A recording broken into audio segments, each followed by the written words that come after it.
ሰላም ውድ የስኬት አካዳሚ ቤተሰቦች፣ ስኬት አካዳሚ የኦንላይን ትምህርት ቤት በመሆን ያገለግላል። ትምህርቶችን በኦንላይን እናስተምራለን። በኢሞ፣ በቴሌግራም፣ በዋትስአፕ፣ በሌሎችም የሚዲያ አማራጮች እያስተማርን እንገኛለን። ለመማር የምትፈልጉ ቤተሰቦቻችን ቪዲዮ ላይ ባስቀመጥነው ስልክ ወይም ሊንኮቻችንን በመጠቀም ሃሎ ይበሉን፣ ይደውሉልን። የፈለጉትን ትምህርት በፈለጉት ሰዓት ከሰኞ እስከ ዓርብ በማስተማር ላይ እንገኛለን። በዛሬው ትምህርታችን የቪዲዮአችን ደግሞ የተለያዩ ቁጥሮችን እንዴት በቀላል መንገድ መደመር እንችላለን የሚል ትምህርት ወይም ቪዲዮ እንማማራለን። እንግዲህ ከዚህ ጋር የምታዩቸውን የተለያዩ ቁጥሮችን እንዴት በቀላል መንገድ ማንበብና መደመር እንችላለን የሚል ትምህርት ወይም ቪዲዮ እንማማራለን። ከእናንተ የሚጠበቀው ሁሌም እንደምላችሁ ትምህርቱን ወይም ቪዲዮን ሳታቋርጡ እስከ መጨረሻው ድረስ መከታተል ከቻላችሁ ጥሩ ነገር ታገኙበታላችሁ። ወደ ትምህርቱ እንሄድ። ኦኬ፣ ወደ ትምህርቱ ስንሄድ ከመጀመሪያው ስንጀምር መጀመሪያ ይህ ቁጥር ስንት ነው?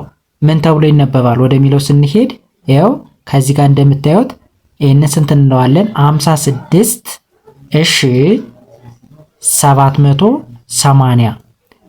በባለፈው ክላሳችንም እንደነገርኳችሁ 5 ዲጂቶች ወይም ደግሞ 5 ቁጥሮች ካሉት ከሺ ቤት ነው የሚገኝ ብለናል። ስለዚህ ይህንን 56780 እንለዋለን። ኦኬ፣ ከዛ ሲደመር የው የመደመር ምልክት ከዛ 480። እንግዲህ 56780 ብር ነበረን። 480 ብር ብናተርፍ ወይም ደግሞ 480 ብር ባለን ከ56780 ላይ ብንደምረው ስንት ይሆናል ወደሚለው ስንሄድ ኦኬ፣ መልሳችን ስንት ይሆናል? 57260 ብር ይኖረናል ማለት ነው። ስንት አልኳችሁ? 57260 ብር ይኖረናል ማለት ነው። ኦኬ፣ የመጀመሪያውን በእንደዚህ አይነት መንገድ ከሰራ ነው ወደ ሁለተኛው ስንሄድ የሁለተኛው ስንት ተብሎ ይነበባል? ይሄው ይህንም እንደምታዩት 5 ዲጂት ነው ያለው ወይም ደግሞ 5 ቁጥር 1 2 3 4 5። ስለዚህ 78000 እንለዋለን።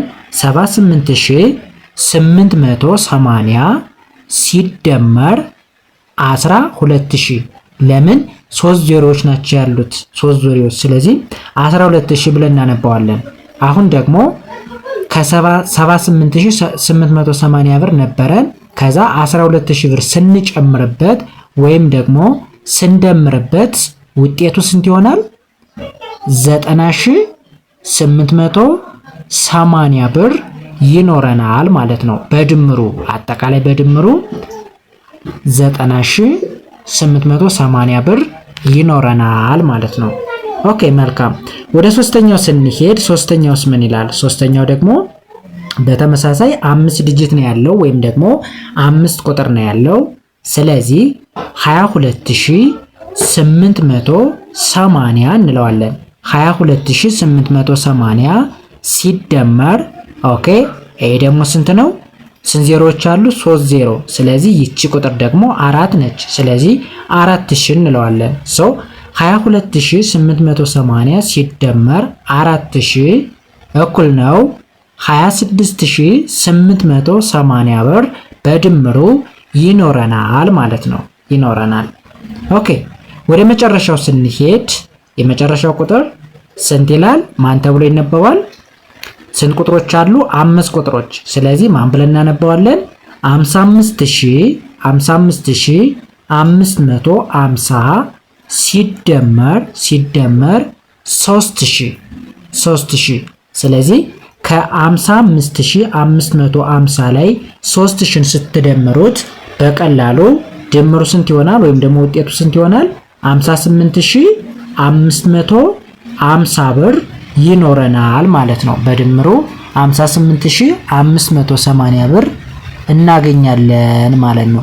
ኦኬ፣ እንደዚህ እያደረግን በቀላል መንገድ ፕራክቲስ ማድረግ መለማመድ እንችላለን ማለት ነው። እንግዲህ በጣም እጥርና ምጥን ያሉ ናቸው፣ በጣም ትንሽዬ ናቸው።